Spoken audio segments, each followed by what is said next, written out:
Este é o meu conforto na minha aflição, que a tua palavra me vivifica.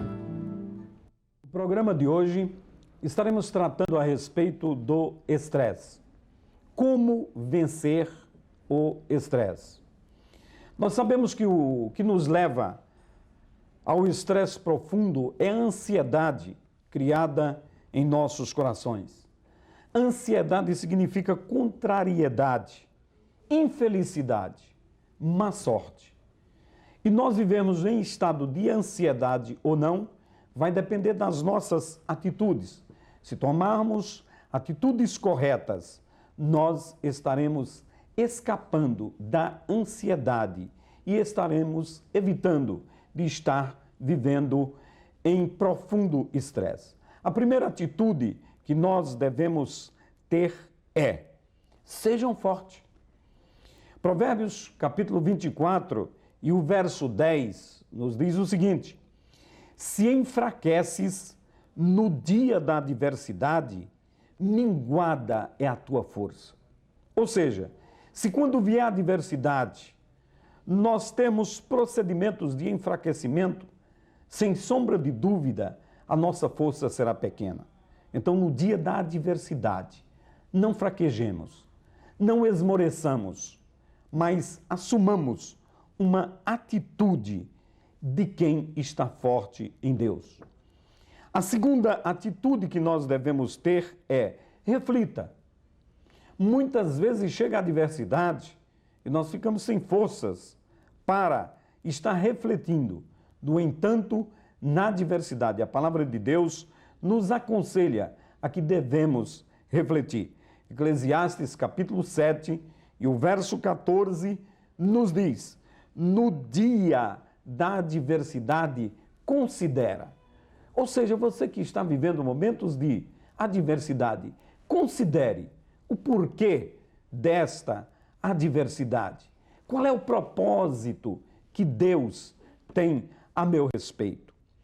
A terceira atitude que nós devemos assumir para não entrarmos em estresse quando vier a adversidade é: qual é a sua atitude dentro da adversidade? Nós temos o exemplo de dois homens que eles tiveram atitudes extremamente positivas ao enfrentar a adversidade.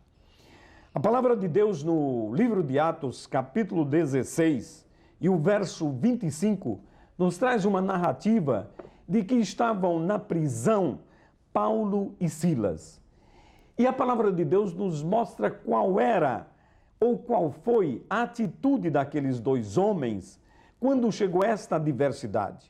Na prisão, ao invés deles estarem reclamando, choramingando, nos diz o texto sagrado de que eles oravam e cantavam hinos a Deus. Isto era por volta da meia-noite. Ao invés do choro, na adversidade, ore a Deus. Na adversidade, cante louvores a Deus. A quarta atitude: aprenda a suportar. Segundo Timóteo, capítulo 4 e o verso 5, Paulo dava o seguinte conselho a Timóteo: suporta as aflições. Suporta as aflições. E lá em Gênesis, no capítulo 41 e o verso 52, José, que passou por adversidades tremendas lá no Egito, ele nunca esmoreceu. E quando nasceu o segundo filho, ele coloca ali o nome de Efraim e diz: Deus me fez crescer na terra da minha aflição. É possível, em momentos de adversidade, você estar crescendo. A quinta atitude que você deve ter: peça socorro a Deus.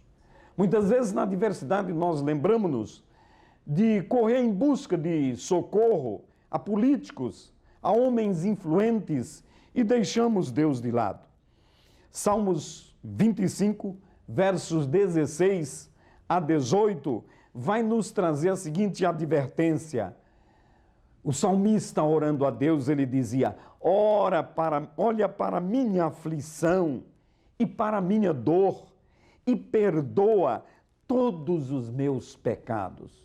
Chegou a aflição, busque o socorro a Deus. E a sétima atitude que eu trago como conselho para você e para mim mesmo é: reanime-se, esteja vivo. Salmos 119 e o verso 50 nos diz: este é o meu conforto na minha aflição, que a tua palavra me vivifica.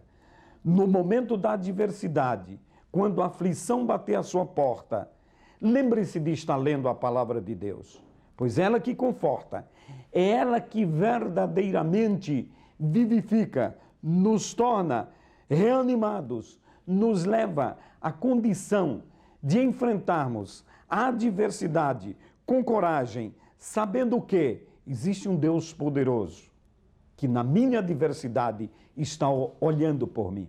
Oremos. Pai, nós te louvamos, nós te agradecemos, Senhor, porque a tua palavra mostra-nos quais são as atitudes que eu tenho que ter a fim de vencer as adversidades. Nenhum psicólogo poderia receitar tão bem como vencer o estresse, como se comportar na adversidade. Nenhum faria melhor do que a tua palavra o faz. Em nome de Jesus, nós te agradecemos. Amém. Não se esqueça, o Senhor Jesus é o mesmo, ontem, hoje e eternamente. Amém.